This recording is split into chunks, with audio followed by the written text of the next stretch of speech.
esto vale la pena repetir.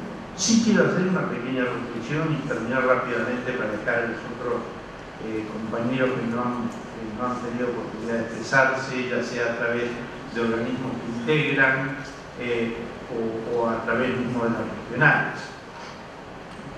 Quiero retomar el tema que recién el profesor Rodríguez había tomado. Ustedes me van a perdonar el lenguaje vulgar, pero se dice habitualmente que cuando algo se contrapone, cómo se atan estas dos moscas del rabo.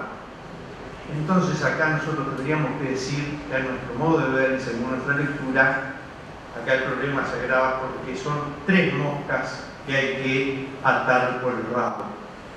Porque el Colegio de Ética, el Código de Ética Médica, va a ser una norma de rango legal que va a votar, que va a ser votada en el Parlamento y que entrará en vigencia luego de ser promulgada por el Poder Ejecutivo. Entonces es una ley. Entonces allí va a haber que tenerla en cuenta, y los juristas lo miran, tienen derecho a mirarlo, porque va a ser una ley más de todo el cuerpo legal de la República, verla desde el punto de vista jurídico.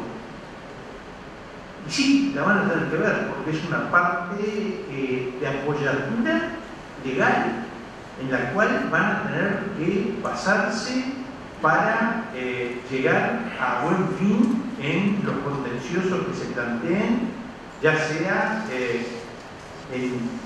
asesorando una parte o asesorando otra. Segundo, esto no cabe la menor duda que tiene que ser un instrumento didáctico. No cabe la menor duda. Tiene que ser un instrumento didáctico. Y esta es la segunda mosca. Y la tercera, más importante para nosotros, una opinión personal, compartida por los compañeros que integramos la comisión de redacción del código, va a ser el instrumento de apoyatura para juzgar los contenciosos presentados entre pacientes y médicos, o entre médicos y médicos, para juzgar siempre acciones de los médicos desde el punto de vista ético. Entonces son tres aspectos que deben ser balanceados, y nosotros tenemos la sensación que cuando se miran parcialmente, bueno, esto tiene mucho de aspectos jurídicos. Y sí, tiene que tener porque va a ser una ley. Y esto tiene poco de instrumento didáctico, y sí, porque no es solamente didáctico, pero sí lo que queremos. Esto no falle, que no haya falencias en cuanto sirva para, y para nosotros, el margen de error, es una opinión nuestra, es una opinión del grupo, creemos que el rol fundamental tiene que ser el servir como marco en el cual se va a juzgar por parte del Tribunal de Ética Médica. Por eso yo apelo en las discusiones que están abiertas a sopesar cada uno de estos aspectos y atenerse a la realidad que es la demanda. La realidad indica que no se puede tomar un solo aspecto de esto en detrimento de los demás. Y hay que balancear, no hay más remedio. Estará bien, estará mal, será el Consejo Nacional del Colegio Médico del Uruguay que estime cuando presente su proyecto a plebiscito, será el colectivo médico cuando lo plebiscite por sí o por no, y será en definitiva los organismos encargados de elaborar la ley en la República Oriental del Uruguay, tal cual lo marca la Constitución, lo que en definitiva lo resuelve. Y en cada una de estas etapas que quedan, la impresión personal de cada uno de nosotros, incluida por supuesto la mía, va a estar de acuerdo a qué es lo que se produzca en ese momento. Nuevamente agradeciendo al Consejo Nacional, al Consejo Regional de Montevideo por la invitación, por la presentación. Muchas gracias. Gracias por el honor que me han hecho. Y bueno, creo que esto es un llamado a seguir trabajando. Eso sí, con velocidad, porque el tiempo apremia, no se puede perder tiempo y esto tiene que salir lo más rápido que se pueda sin perder calidad. Agradezco a todos la atención y perdonen que extendí más de lo que tengo.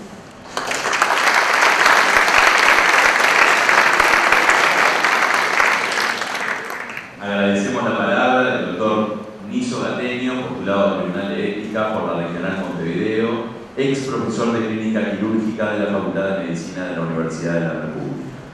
A continuación, invitamos a hacer uso de la oratoria al doctor José Cuadro, postulado al Tribunal de Ética por la Regional Montevideo, ex profesor de Clínica Ginecotológica de la Facultad de Medicina de la Universidad de la República. Autoridades presentes, estimados colegas, estimados amigos, amigos todos. Yo leí detenidamente el tribunal. Lo recibí hace 3 o 4 días, lo leí en varias oportunidades. En primer lugar, tengo que felicitar a los que no están, porque uno sabe muy bien el trabajo que da la redacción y el afirmar cada uno de los artículos, 180 artículos. Yo me sentí involucrado como médico y fundamentalmente como ginecólogo. Yo he vivido de alguna manera la historia de la organización médica. Desde que yo entré a la facultad, en el año 59, he oído hablar de esto. Mis maestros siempre hicieron hincapié en que sus alumnos tuvieran de alguna manera ideas concretas de lo ético y fundamentalmente los profesores en el ámbito de la tecnología así me lo recalcaron. Tuve un contacto muy generoso con el Poder Judicial. Durante muchos años fui perito de primera categoría del Poder Judicial de mi especialidad y eso tuvimos que actuar en múltiples oportunidades. Y muchos de los colegas que me saludan fueron porque los colegas creían que como uno era perito y era colega tenía la obligación de defenderlos. Hay cosas que son defendibles por lo que ha registrado, por las consecuencias ciertas. Hoy en día ya un poco retirado de toda esa actividad y del Poder Judicial y demás, uno lo ve esto, ya le digo, como médico y además como ginecólogo. Y yo no encontré grandes cosas en las cuales tuviera que hacer hincapié. Y me dio la impresión además que cada redacción de cada uno de los artículos había sido pulida, redactada correctamente y fundamentalmente vi, porque ya son 3 proyectos previos, que hubieron cambios y cambios sustanciales que se fueron agregando.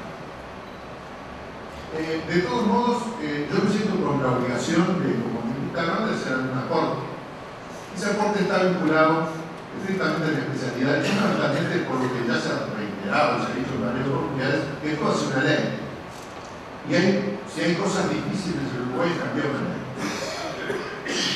El Código Penal con respecto al aborto, de alguna manera nos tocó directamente, siendo yo profesor director de la Clínica Ginecológica C. Allí se fundó la unidad de medicina fetal. Esa unidad de medicina fetal, a la cual le pusimos mucho empeño y el Ministerio nos dio mucho apoyo, introdujo la ginecología y la obstetricia en la parte de la ecografía. Eso nos metió en un gran lío, porque encontramos que se hacía el diagnóstico tempranamente de que el feto no iba a vivir y no podíamos interrumpir el embarazo, porque él cumplió contra la ley. Y nosotros, como directores de cátedra, no podíamos pasar por encima de la ley. El director de cátedra está en la fuente en la cual están los ojos puestos, ¿verdad? Y uno tiene que respetar fundamentalmente la ley. Hicimos un anteproyecto que fue presentado en el año 97, fue presentado en varios lugares, simplemente para que se agregara en el Código Penal, así como está la parte de violación y demás, ¿verdad? Que se agregara una frase que permitiera la interrupción del embarazo en aquellos embarazos que el feto cuando naciera iba a morir. Efectivamente, un acráneo o un feto que tiene un póster que no tiene riñones, eso es la muerte. Y decirle a una madre, porque tampoco le podemos ocultar a la paciente, ¿verdad? El diagnóstico. Decirle, mire, su hijo cuando nazca se va a morir. Y doctor, ¿qué hacemos? Y que nazca, cuando nazca, muere. Nosotros dimos muchas vueltas con eso. No logramos absolutamente nada. Estuvimos en el Poder Legislativo, en la Comisión de Salud, en el Ministerio de Salud Pública, en Jurídica, en el Ministerio de Salud Pública, nunca logramos nada. Por eso es que nos mete un poco de miedo de tener una ley que no la podemos cambiar después. Porque si no pudimos cambiar el Código Penal del año 38 al momento actual, ustedes se dan cuenta de lo que va a ser intentar cambiar esta ley en algún momento. Y eso es lo que de alguna manera me da un poco de miedo. Pero quería simplemente que todo lo que revisé trae un aporte. Yo considero que es importante que el doctor Cruzés se refirió específicamente a ello, que es la objeción de conciencia. La Federación Latinoamericana de Sociedades de Ginecología Obstetricia, que es el instituto más importante que hay a nivel nacional, tuvo la última reunión en noviembre de 2011 en Costa Rica. Y allí hubo un taller específico sobre la objeción de conciencia. Yo les quería leer de esa resolución que la firmaron todas las sociedades de ginecología de Latinoamérica, no hubo ninguna que no la firmara. Y dice, la objeción de conciencia es un acto individual frente a un caso clínico concreto. No debe haber listas de quién está dispuesto a hacerlo o no. No debe haber listas. La mayoría de las personas hacen objeción frente a determinado caso y no a otro. Solo una minoría lo harán frente a cualquier caso independiente de las circunstancias. En el desarrollo del documento ese, habla de conciencia, la define, habla de la objeción de conciencia y dice al final, la objeción de conciencia deriva de la libertad de pensamiento, conciencia y religión asentada en la Declaración Universal de los Derechos Humanos. Eso es todo, muchas gracias.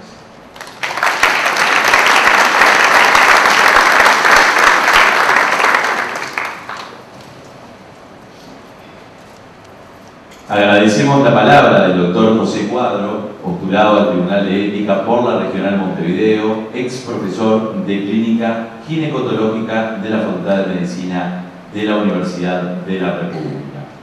Antes de invitar a hacer uso de la palabra al último orador del día de hoy, quiero agradecerles a todos en general, a los médicos, a no médicos, a profesionales y no profesionales del área de la salud, a los medios de comunicación que han venido dándole difusión a este tema que concita todo el interés de la opinión pública y sobre todo a aquellos medios que se dieron presentes en el día de hoy, también a las autoridades nacionales que estuvieron compartiendo el día de hoy. Ahora sí, invito a hacer uso de la palabra al doctor Enrique Soto, secretario del Consejo Regional Montevideo. Bueno, buenas noches. Lo que hago es, le hago un mandado al presidente de la Regional Montevideo que me dijo cerrar este acto, así que estoy acá tratando de transmitir lo que hemos aprendido esta noche y transmitir fundamentalmente las gracias a ustedes y a los que han participado de este micrófono. Realmente fue a pesar de que es una noche fría de junio, fue muy rica en cuanto a los conceptos que aquí se han debatido, desde la exposición del doctor Perpenco, donde transmitió los valores en los cuales se inspira este colegio médico, el doctor Antonio Turnes, que nos pintó muy bien cuáles fueron las raíces de este colegio y de este código de ética médica. Al doctor Cruzet, que nos planteó muy bien el dilema entre flexibilidad y rigidez dentro de una serie de conceptos muy valiosos. Al doctor Hugo Rodríguez, que también nos manifestó con suma claridad esa dicotomía entre lo ético y lo legal, también entre una serie de conceptos que nos han enriquecido. Al doctor Isogateño, que con esa palabra de bocas realmente nos dejó muy satisfechos. Y al doctor, el profesor José Cuadro, donde también hizo referencia a a lo flexible y rígido que debemos de ser cuando hacemos y cuando tratamos de elaborar códigos de este tipo, cuando hizo referencia también a la objeción de conciencia. Todo este conjunto de elementos creo que nos han enriquecido a todos y creo que van a ser un excelente aporte para confeccionar el código de ética médica. Esta jornada uno puede decir que tiene dos planos. Un plano para cumplir la formalidad, que es lo que establece la ley 18.591, cuando dice hay que dar difusión a este proyecto del Código de Ética Médica para que después pueda ser visitado. Pero también es una invitación a reflexionar sobre el futuro de la medicina y sobre aquellos valores que tenemos que construir entre todos para el beneficio no de los médicos, sino de la sociedad. Y aquí tenemos mucho para decir, mucho para discutir, mucho para intercambiar.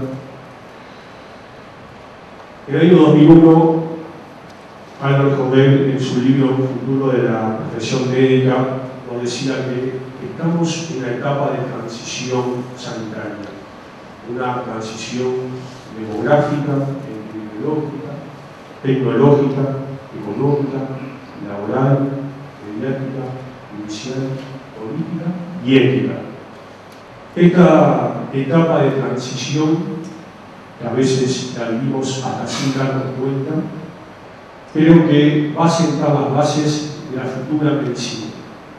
E instancias como estas nos obligan a pararnos y mirar la medicina en esa perspectiva. Porque en el trajín diario del ejercicio de la medicina no nos damos cuenta de todo esto.